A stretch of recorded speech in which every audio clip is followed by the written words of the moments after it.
También dar una bienvenida, no solamente los que están aquí en casa, dar una bienvenida a los hermanos que nos están visitando y que ahora están entrando en línea. Bienvenidos a Casa Vida, aquí en California, en el oeste de los Estados Unidos de América, por México, Centroamérica, Sudamérica. Para ustedes que se sintonizan o comparten estas emisiones, estas predicaciones, gracias hermanos, que ustedes son parte de un ejército, parte de la familia de Casa Vida. Quisiera que todo mundo que está aquí en la iglesia, ¿por qué no le damos un aplauso de bienvenida a las personas que se están uniendo con nosotros a través en línea? Bienvenidos. Hemos estado hablando, hermanos, sobre la actitud de gratitud, cultivando una actitud de gratitud con respecto al corazón. El corazón, hermanos, nuestro es ególatra. Somos egocéntricos por naturaleza y se lleva una intención muy fuerte, una intencionalidad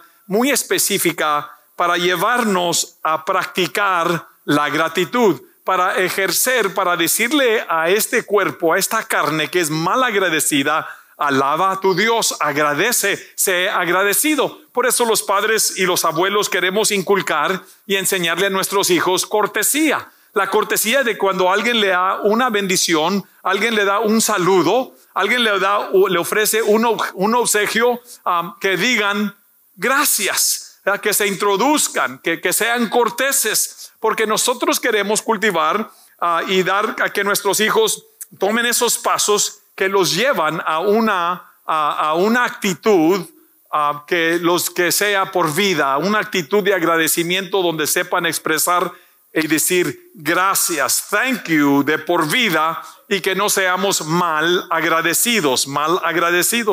Y hay una historia en el Antiguo Testamento que tiene que ver con 4 leprosos, que ellos reciben una bendición inmerecida. Ustedes, muchos conocen la historia, otros no. Vamos a introducir esa historia en este domingo.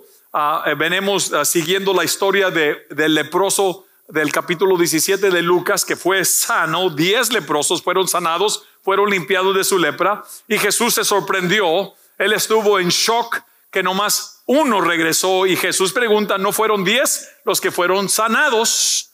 ¿Dónde están los 9? Jesús pregunta porque hace hincapié, hace contraste de lo ingrato que tendemos ser, especialmente para muchos de nosotros que recibimos bendiciones de parte del Señor. Recibimos misericordias, dispensaciones, puertas abiertas, favores no merecidos, pero con el tiempo se nos olvida o nunca somos agradecidos. Es más, la mayoría de nosotros nos concentramos en señalar las cosas malas que nos suceden. Somos quejumbrosos, somos mal agradecidos, somos personas que nos gusta solamente abrazar la miseria, contar las derrotas, compartir las cosas, las bajas, las pérdidas, porque eso nos sirven para conmiseración. Queremos que si nosotros compartimos a alguien que tanto hemos sufrido, eso atraiga a alguien, nos tenga misericordia. Quizás usted piensa que se despliega, que es una virtud el compartir qué tan sufrido o qué tan sufrida es usted. Y déjeme decirle, hermanos, para cualquier persona que está en los Estados Unidos de América, nadie en estos Estados Unidos de América sufre persecución. ¿Verdad? Por la gracia de Dios, nadie estamos en la miseria, en hambruna, en quebrantamiento, ¿verdad? Como mendigando en las calles. Por la gracia de Dios, ¿cuántos dicen amén?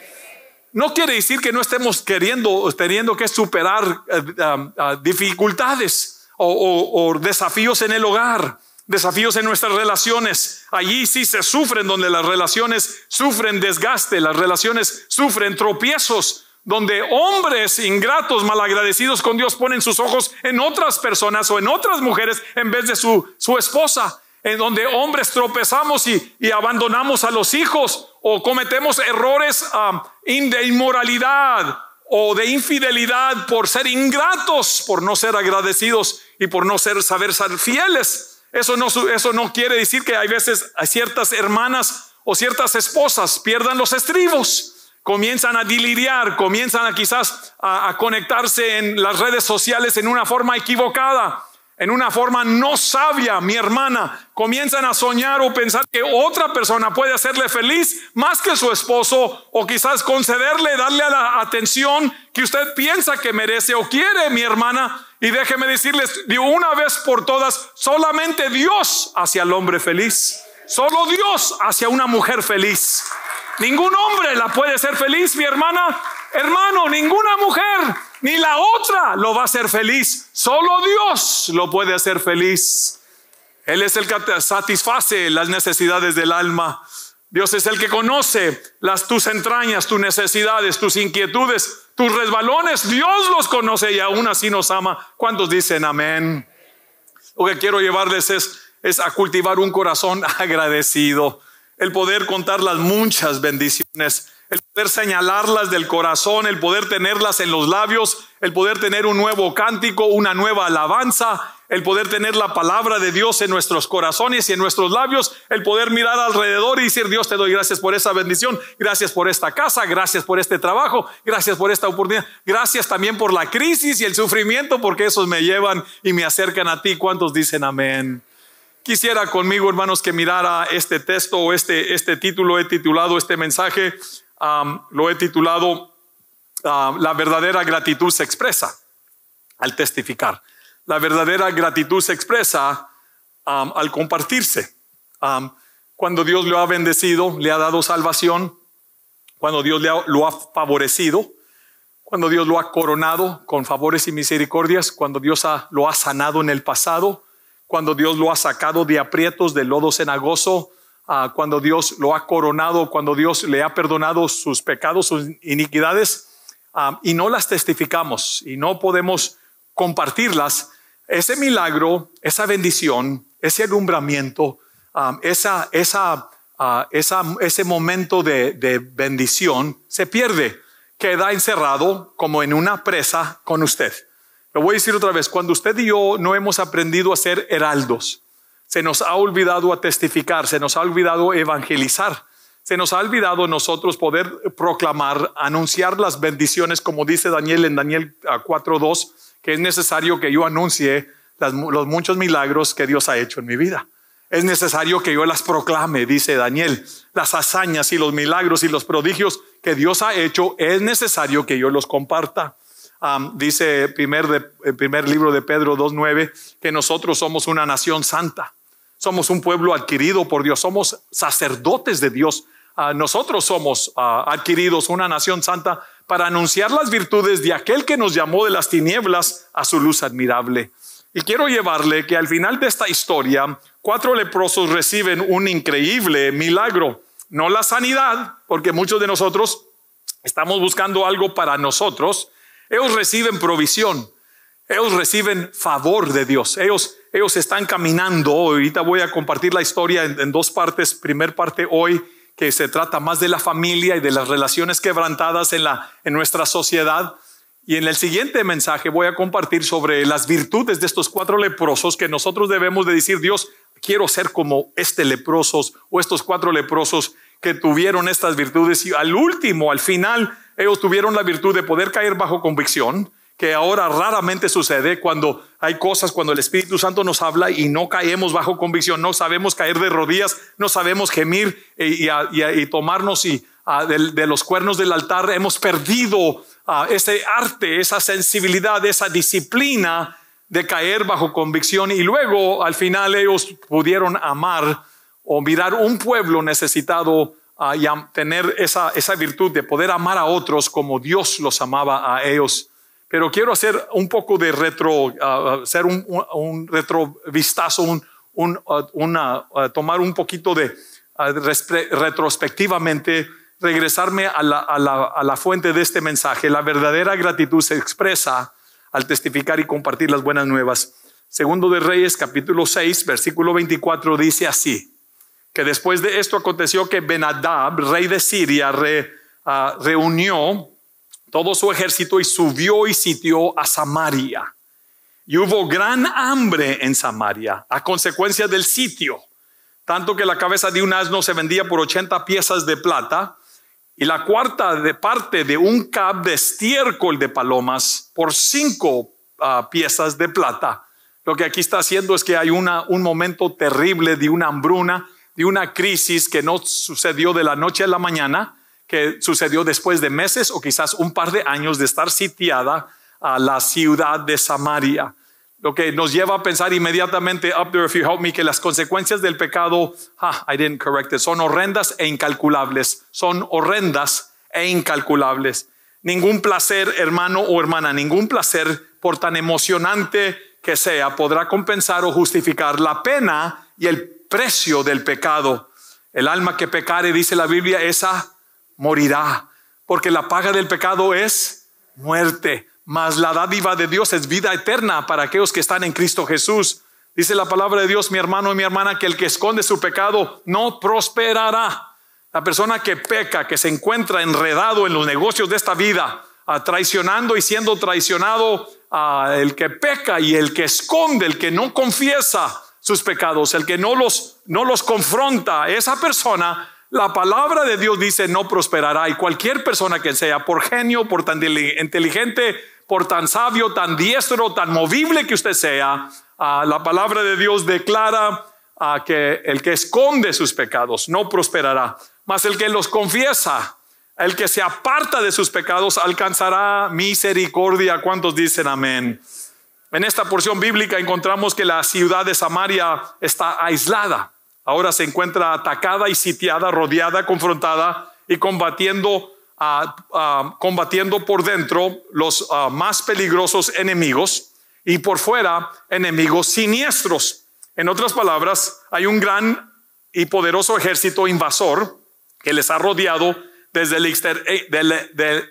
exterior, mientras y simultáneamente hay enemigos por dentro que los están carcomiendo, los están destruyendo por dentro. Como para el creyente es como puede ser el pecado no confesado. Yo sé que algunos de nosotros el diablo es nuestro enemigo, quizás tenemos personas que no nos quieren, no nos aman y hay enemigos por fuera. Pero para la mayoría del creyente el pecado escondido, no confesado, o la indiferencia hacia las cosas de Dios, o la desobediencia a lo que usted conoce ser la palabra de Dios, o la apatía que viene y lo arrastra para perder el ánimo, para perder el fuego, el filo, el conformismo, la idolatría, la apostasía, son pecados o son cosas que por dentro son más destructivas que los enemigos que nosotros tenemos por fuera. ¿Cuántos dicen amén? Quisiera preguntarle cuál condición es la más mortal y cuál enemigo es el más peligroso o el más letal. ¿El enemigo que nos acecha por fuera o los enemigos que tenemos por dentro del alma o dentro de la familia o dentro de nuestras relaciones? Dice Mateo 10:28 up there, no temáis a los que matan el cuerpo, dice Jesús, no temáis, mas el alma no pueden matar. Temed más bien a aquel que puede destruir el alma. ¿Qué es el alma? Nosotros, todo mundo somos espíritu con un alma en un cuerpo. Lo voy a decir otra vez. Todos, we're all spirit with a soul in a body. So it's really important that you understand what Jesus is saying. Lo que Jesús está diciendo, témele, toma precauciones, levanta tus defensas para aquel enemigo que viene y destruye el alma. El alma es el intelecto y las emociones.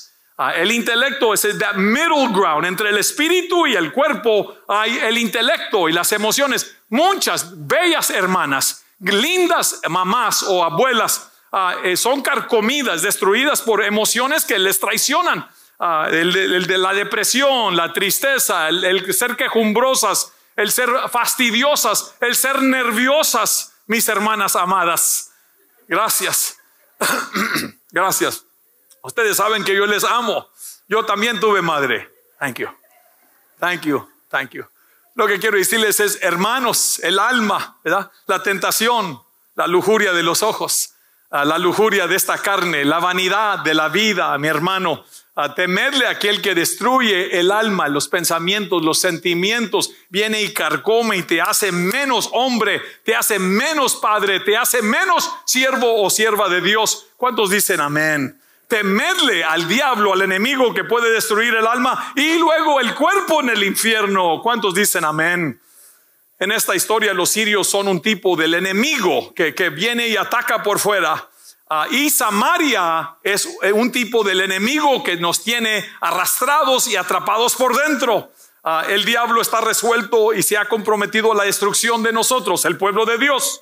Y el diablo y sus huestes suelen y acostumbran emplear varios métodos y estrategias y tácticas dedicadas a la destrucción del creyente, de la familia, del matrimonio, de los hijos, de la iglesia, haciendo el uso peor de un tipo de guerra estratégica, de estrategia militar que se llama sitio, el sitio. En inglés se llama siege.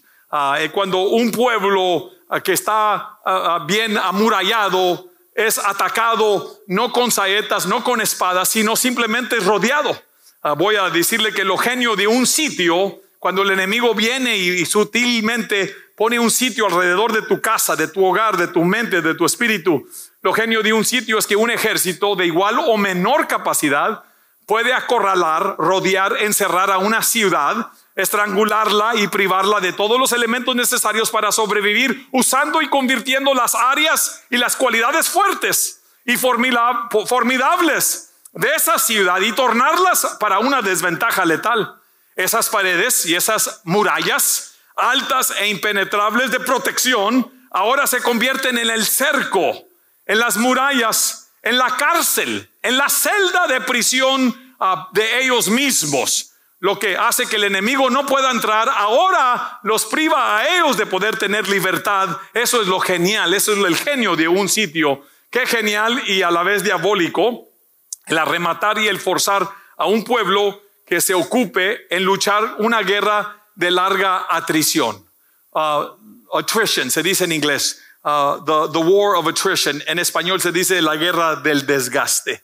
La guerra del desgaste es cuando al principio nadie te lastima, al principio esas situaciones tú las toleras, tú las manejas, pero con el tiempo esa situación, ese hogar, esa relación, ese matrimonio que no está funcional, esas cosas que no se han platicado, esos hijos que van creciendo y se van revelando, poco a poco nos van desgastando, nos van como un cincel en una piedra que poco a poco nos van despegajando, nos van quitando, vamos a decir, la solidaridad,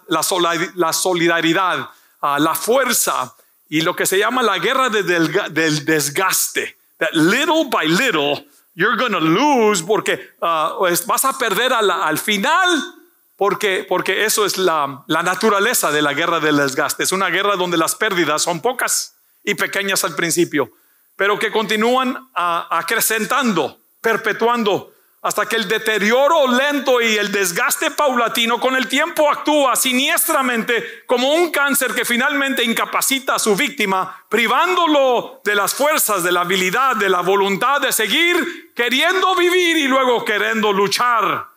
En este caso vemos que el pueblo de Dios se ve forzado a encarar una lucha y una guerra donde se rodea esta ciudad que está bien sitiada, bien situada, protegido con murallas casi imposible de escalar y penetrar. Una ciudad que cuenta con un pueblo capaz y un ejército dispuesto a luchar, difícil puede ser derrotado o imposible de conquistar sin el derramamiento de mucha sangre y grandes e incalculables pérdidas de vidas humanas por ambos lados. El sitio mediante la guerra de atrición o de desgaste es una guerra donde los sitiados, los que estamos por dentro, no se les da la dignidad de una lucha justa o incluso la oportunidad de dar un contragolpe o la esperanza de escapar en la oscuridad, en la noche, porque la situación es demasiado grave y desmoralizante. Repito, lo genio de este tipo de guerra es que el objetivo y la meta es hacer que un pueblo fuerte, poderoso, formidable, una familia, un matrimonio, una iglesia formidable, que al final caiga sobre sus rodillas humilladamente y se rinda a sus enemigos sin el que se haya lanzado una sola flecha,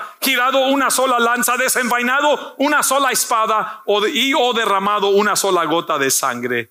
Lo que quiero llevarles a pensar conmigo, mis hermanos, es que esta situación puede estar sucediéndole a muchas personas sin saber, sin tener conciencia o sin poder discernir. My brothers and my sisters, papá y mamá, para nosotros que Dios nos ha confiado prole, hijos e hijas o nietos, que el enemigo sutilmente, en una forma muy sutil, muy estratégica, puede estar ya haciendo daño a lo que es la fibra moral, espiritual de nuestras relaciones esenciales, las más importantes, las más sagradas, que es el matrimonio y los hijos y los hijos de los hijos. Voy a llegar a un punto porque he quebrado este mensaje en dos partes. Y voy a entrar aquí a unas notas que quiero que mire conmigo y que todos nosotros podamos hacer conciencia y uso del Espíritu que Dios nos da de discernir nuestra propia situación. Si nuestros hijos, en vez de ir creciendo espiritualmente, se van alejando de Dios. Si nosotros, los matrimonios, en vez de estar siendo más sabios y más saludables, si el matrimonio está más inestable que nunca, eso es un sitio.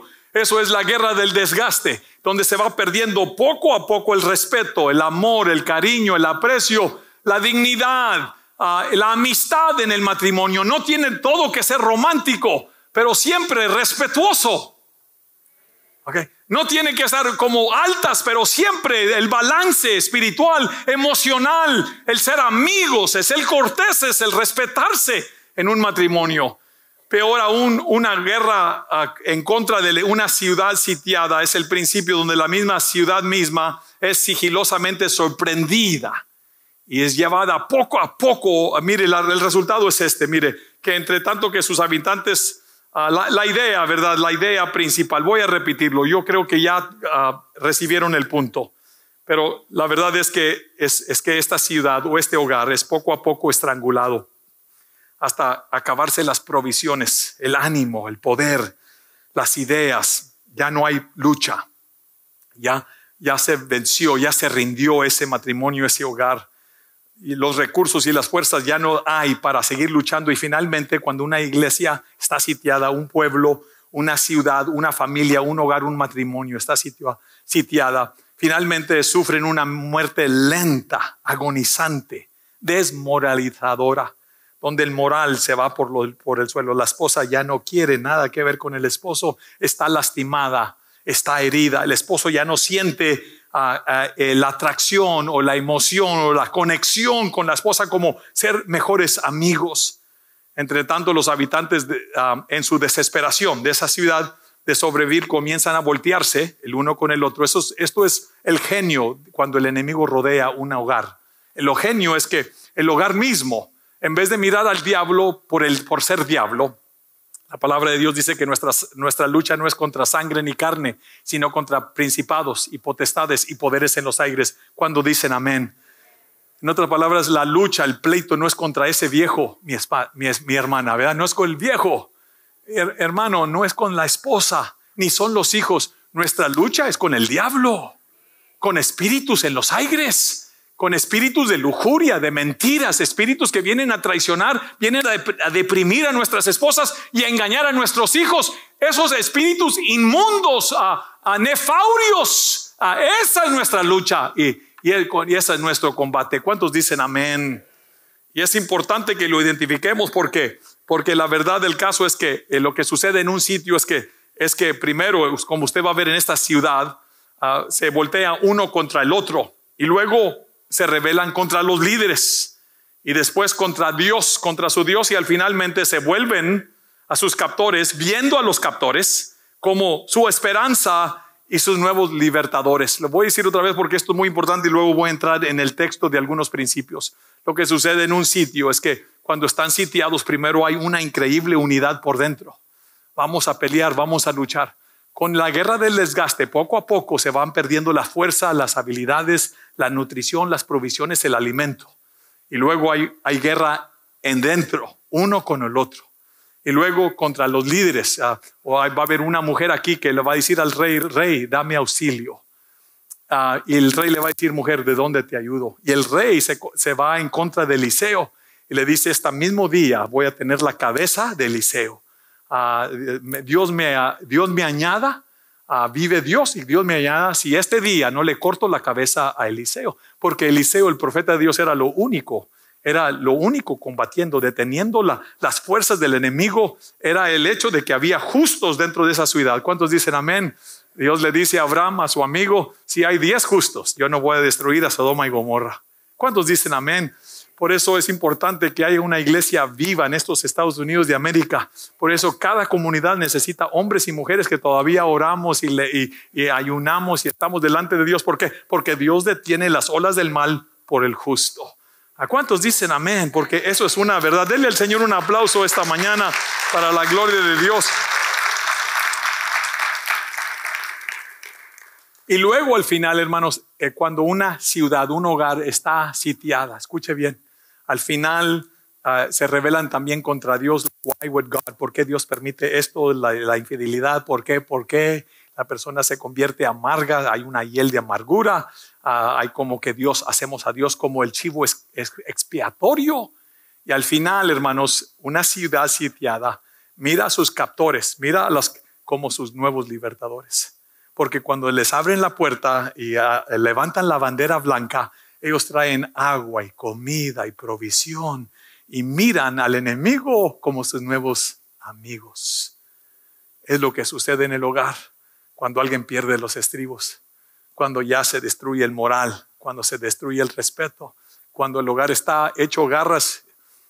Me ha tocado dar consejería a hombres y mujeres lastimadas que fueron la infidelidad, y ellas se voltearon a la infidelidad pensando que iban a lastimar al esposo, solamente para herirse ellos, y el enemigo, ¿verdad?, se le da una bienvenida a un hombre extraño, a otra mujer. Ahora hay 2 esposas o 3 o 4 hombres.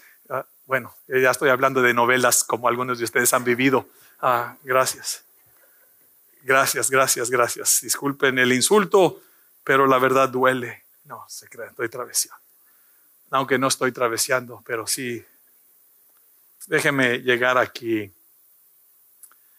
Lo que quiero llevar a una expresión aquí. Mire conmigo la triste, up there if you're there with me. Quiero que mire conmigo lo que está sucediendo. Vemos en el contexto lo que está sucediendo en este pueblo de Samaria, que hay una situación gravísima, no solamente la hambruna, pero la destrucción del moral del hogar. Esos baluartes, esas defensas, esas convicciones que los hijos son sagrados, que vivimos para el futuro de la siguiente generación. Vemos el contexto de este texto.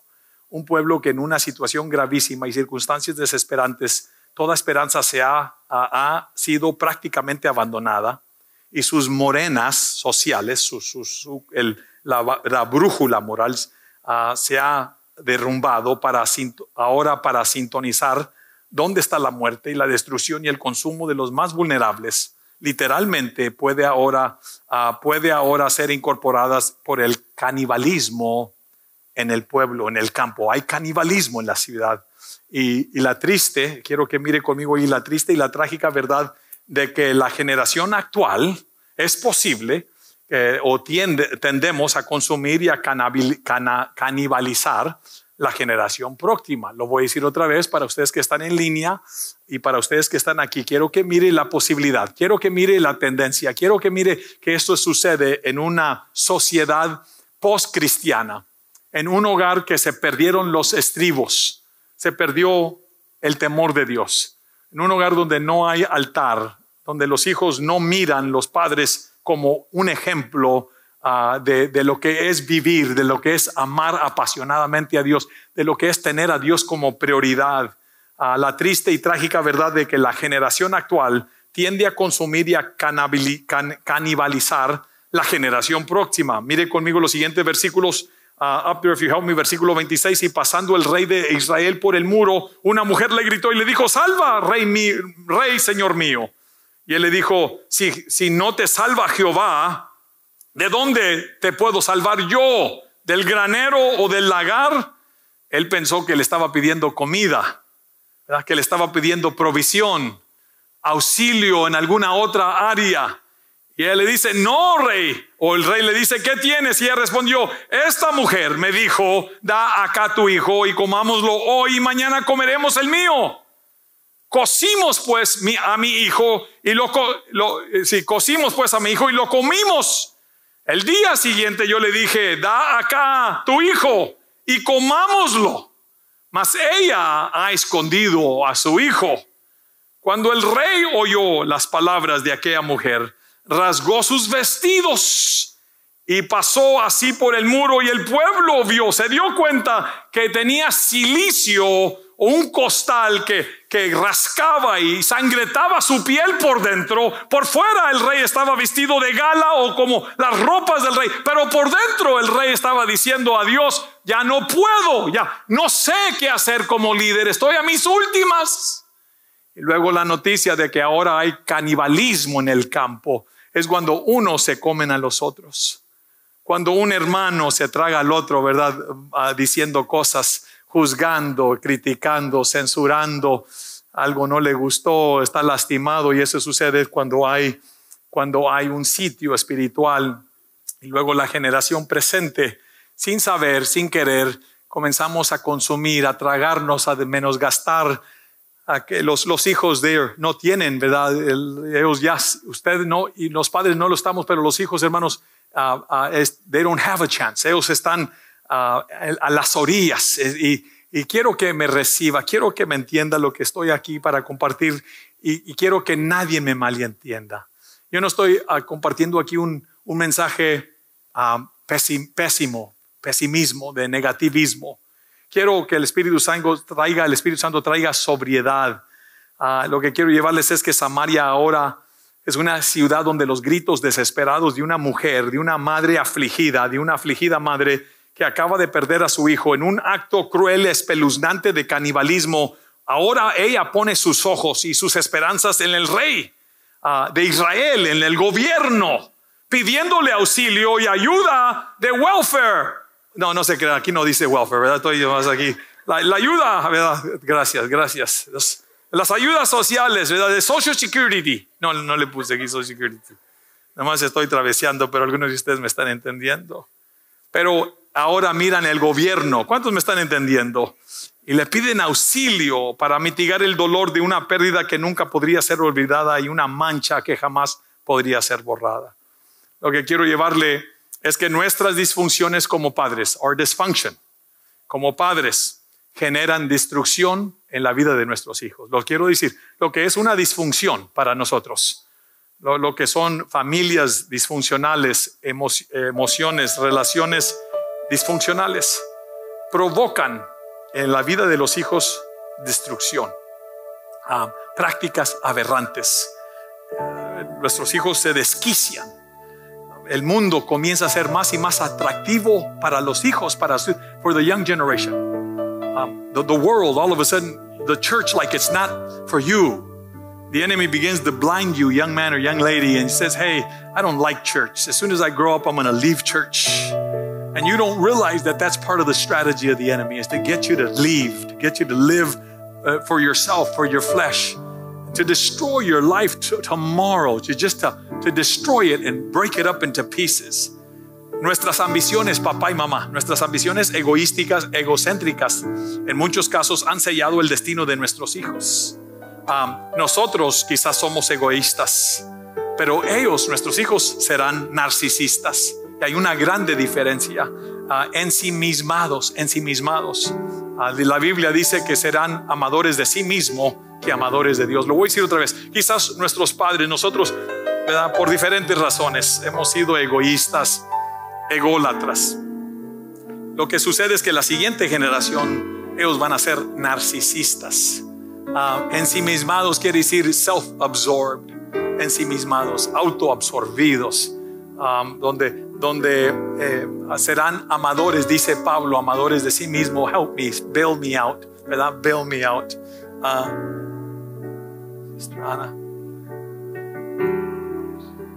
La mayoría de nuestros hijos no tienen hambre, no tienen sus propias relaciones con Dios. Quizás las tienen a través porque respetan al papá y la mamá, y quizás vienen en un día de padre o de madre. Pero para usted que tiene a sus hijos que ya son semiadultos o adultos y todavía aman a Dios, yo les aplaudo. Eso, ustedes son campeones. Ustedes hicieron algo, la misericordia de Dios fue bueno, porque sus hijos vienen o aman a Dios por sí mismos. ¿Cuántos me están entendiendo? Pero eso no es la realidad para nosotros que todavía tenemos niños pequeños. Yo no estoy presumiendo de algo que no hemos podido llegar todavía. Yo tengo temor de Dios y no estoy presumiendo aquí. Tengo una carga. Y dice en una guerra en el Antiguo Testamento que se está jactando un rey de Siria y le dice: voy a estropetearlos como polvo. Y le dice el rey de Israel: no se alabe todavía el rey, todavía no se alabe el que todavía, él nomás porque desvainó su espada. No, que después de la guerra, que te la puedas poner para atrás, entonces sí date el paquete. ¿Cuántos dicen amén? Por eso muchos de nosotros hermanos, yo les estoy hablando con temor a los padres. Yo sé que esta es una nota, un giro de sobriedad. Esta iglesia va a estar celebrando una convención de jóvenes en 3 semanas. Quisiera que todo padre, todo abuelo y personas aquí que quizás no tiene padres, pero tiene la habilidad de patrocinar a un niño, a un joven. Vamos a hacer una convención, que Dios tenga un encuentro con nuestros hijos y los hijos de nuestros hijos. ¿Cuántos dicen amén? Va a haber un anuncio hoy, va a haber una petición para su generosidad, una intencional, estratégica, para poder que Dios tenga misericordia de nuestros hijos. Quiero terminar aquí. Quiero que mire, si la mayoría de nosotros, nuestros hijos, no tienen hambre ni desean a Dios, es porque los padres no hemos modelado ni hemos mostrado las bendiciones inefables e inconfundibles de estar en la presencia de Dios, de adorar a Dios, de amar a Dios, de poner a Dios como una prioridad. No hemos pasado suficiente tiempo en su presencia nosotros para salir como un Moisés y brillar. Nosotros no hay nada o muy poco atractivo. Decimos que amamos a Dios, el que somos cristianos, pero nuestros hijos no miran nada o muy pocas cosas atractivas de servir a Dios o de venir a la iglesia. Cuando nosotros somos indiferentes con la iglesia, o criticamos a la iglesia, o hablamos mal de la iglesia. Algunos de ustedes hablan mal de mí. Thank you, Sister Ana. Y yo no hablo mal de ustedes mucho, muy seguido, nada más de cuando en cuando. Nuestra indiferencia, papá y mamá, abuelo, nuestra indiferencia hacia Dios, nuestra indiferencia hacia la iglesia, hacia las cosas de Dios. Yo sé que la iglesia no es solamente una indiferencia. You're indifferent. Usted no ama a Dios en una forma apasionada. Usted no ama la iglesia. Usted no ama, desea las cosas de Dios, las cosas de arriba, que dice Pablo en Colosenses capítulo 3: desead las cosas de arriba más que las cosas de esta tierra. Y para lo que nosotros es indiferencia, para los hijos es apatía. Mañana los hijos van a despreciar la iglesia que usted critica. ¿Para qué? ¿Por qué van a venir a una iglesia que usted habla mal de la iglesia?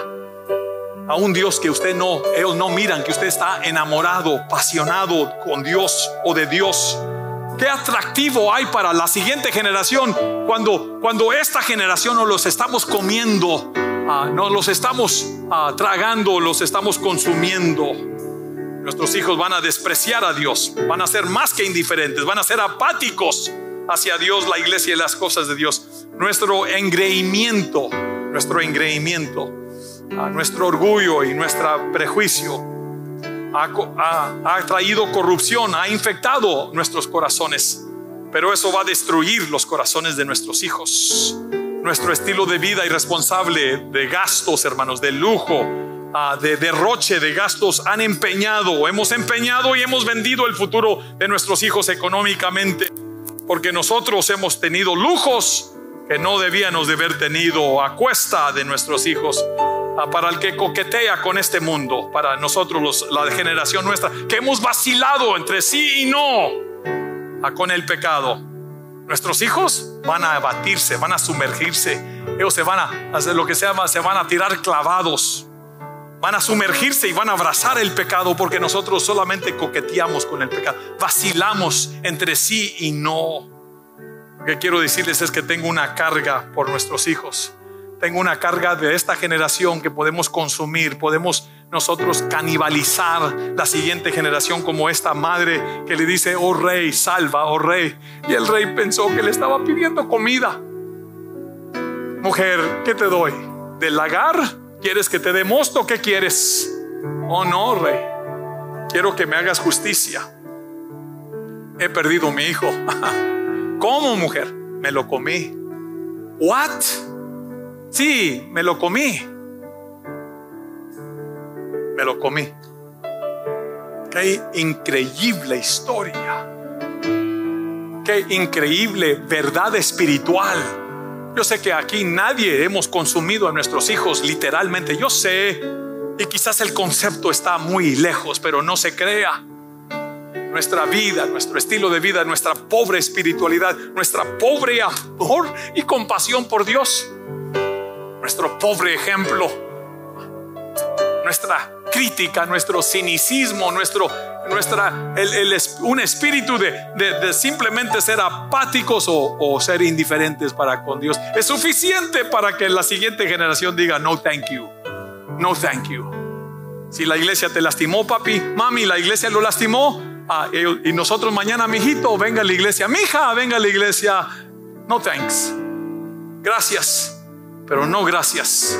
¿Por qué voy a ir a la iglesia que te lastimó? Y después usted creció, ¿verdad? Nosotros sentimos, después realizamos que no debería ser así. Cierre sus ojos conmigo. Para usted que está en línea, gracias por su sintonización, gracias. Ore, haga tratos con Dios, que haya arrepentimiento, que haya agradecimiento, que el Dios nos lleve al siguiente nivel de devoción para con Dios, que nosotros no seamos la generación que nos consumamos la siguiente generación. Le bendigo. Para usted que está en línea, ore por nosotros. Si siente contribuir, hágalo. Esa contribución hace mucha diferencia y estaremos mirándonos aquí en la siguiente emisión. Dios me los bendiga, les amamos.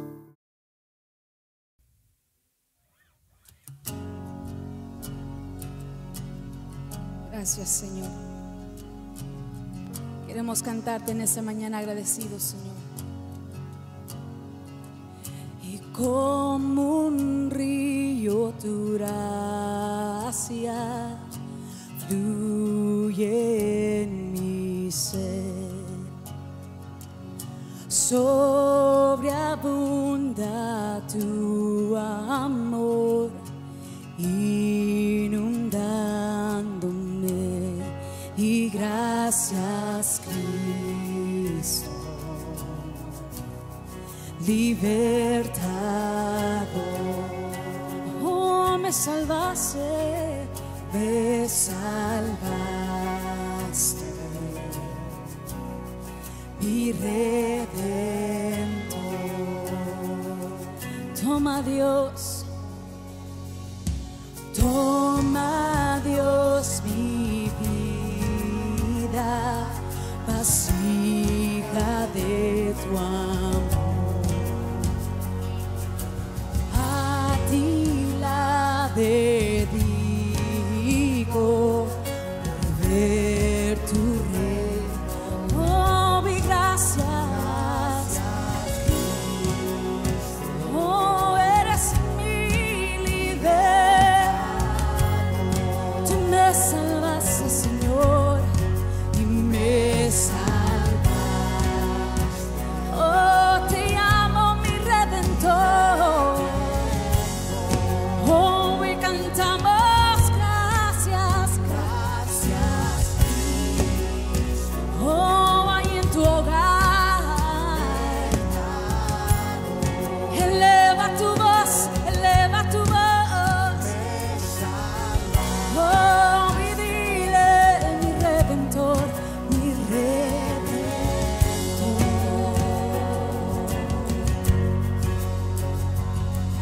Oh, sí, Señor, queremos vivir una vida agradecida, honrarte, amarte solo a ti, entregarnos completamente a ti, Señor. Aleluya, por ti puedo ver, tu vida encontré. Te amo, Dios, te amo, Dios, en mi corazón se hace tu amor. Te amo, Dios. Vamos, iglesia, por ti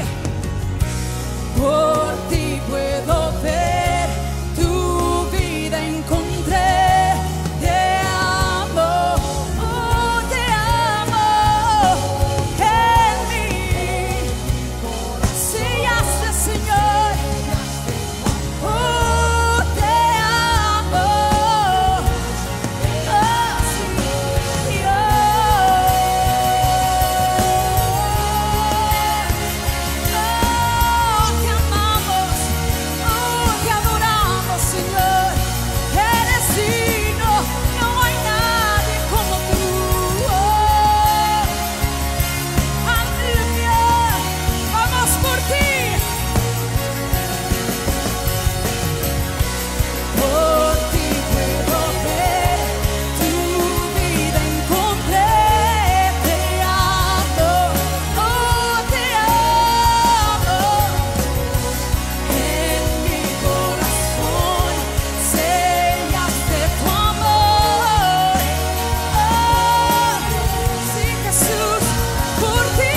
mi Redentor.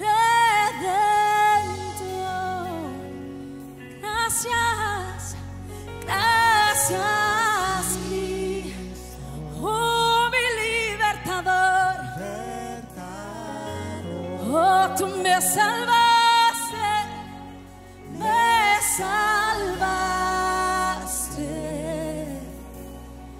mi Redentor.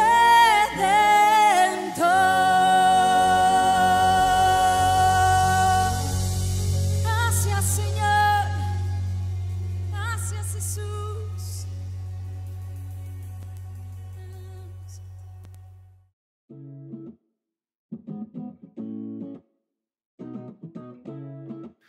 Gracias por haber estado con nosotros en esta transmisión de Casa Vida, a su casa y a su corazón. Gracias por creer. Gracias por compartir. Gracias por participar. Gracias por invertir su tiempo y espero que haya sido tiempo bien invertido al escuchar la palabra de Dios y que Dios le haya impartido fe, ánimo, revelaciones nuevas, frescas y poderosas. Quiero invitarle a que usted sea parte de este ejército y parte de este movimiento Casa Vida. Únase y síganos en Facebook, Instagram, síganos en YouTube, pero más importante, gracias por sus oraciones a mi esposa Linda y un servidor y todo el equipo de Casa Vida. Nosotros apreciamos, necesitamos esa colaboración y esa solidaridad espiritual. Únase, comparta estos mensajes, haga algo de su parte para no solamente contribuir, y sus contribuciones son importantes. Esas finanzas, esos diezmos, esas ofrendas hacen lo imposible posible. Pero gracias por creer, por ser parte de este ejército, parte de este movimiento que Dios ha llamado para alcanzar miles de personas, llevarlos a conocer a Dios, a crecer juntos y a compartir a todos, al perdido, a la siguiente generación, discipulando al creyente y nosotros ministrando a los nuevos líderes y empoderándolos y especialmente sembrando y plantando nuevas obras. Eso es la misión nuestra, ese es el corazón. Gracias por haber estado con nosotros, le amamos, Dios me lo bendiga. Gracias por ser parte de este movimiento. Nos miramos pronto, Dios siga con usted.